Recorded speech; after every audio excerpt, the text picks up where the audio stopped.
Let's focus on the Roth IRA rules you will absolutely see on the enrolled agent exam. For 2025, the maximum contribution is $7,000, plus a $1,000 catch-up contribution if you are age 50 or older. However, the exam will test your knowledge of the income limitations. A client's ability to contribute is phased out based on their modified adjusted gross income. For 2025, the phase-out for single filers is between $150,000 and $165,000.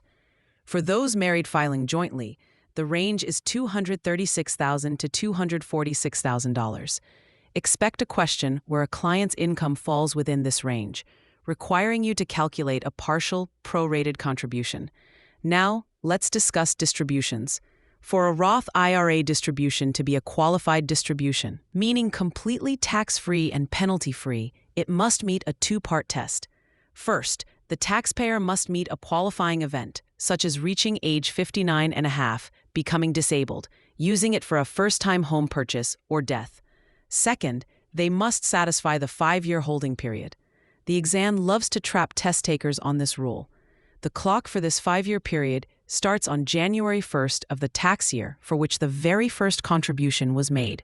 For instance, if a taxpayer made their first ever Roth contribution for the 2020 tax year, even if they made it on April 15, 2021, the clock started on January 1st, 2020.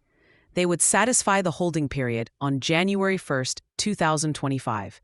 A major point of confusion, and therefore a prime exam topic, is that conversions have their own separate 5-year clock.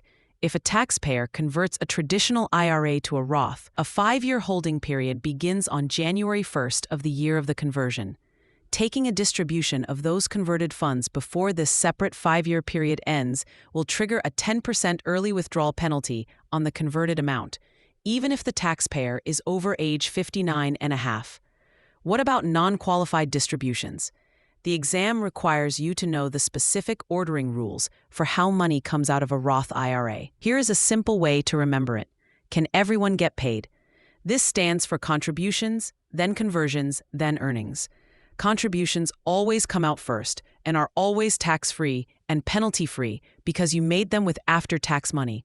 Next, converted amounts come out, which are also generally tax-free, but subject to the 10% penalty if withdrawn within that 5-year conversion window. Last to come out are the earnings, which, if part of a non-qualified distribution, are subject to both ordinary income tax and a 10% penalty. Let's apply this. Your client, age 45, takes a $30,000 non-qualified distribution. Their Roth IRA consists of $20,000 in contributions, $5,000 in conversions, and $10,000 in earnings. Using our ordering rule, the first $20,000 is a tax-free return of contributions. The next $5,000 is the converted amount, also tax-free but subject to the penalty. The final $5,000 is from earnings, which is both taxable and penalized. Mastering this ordering rule is non-negotiable for the exam.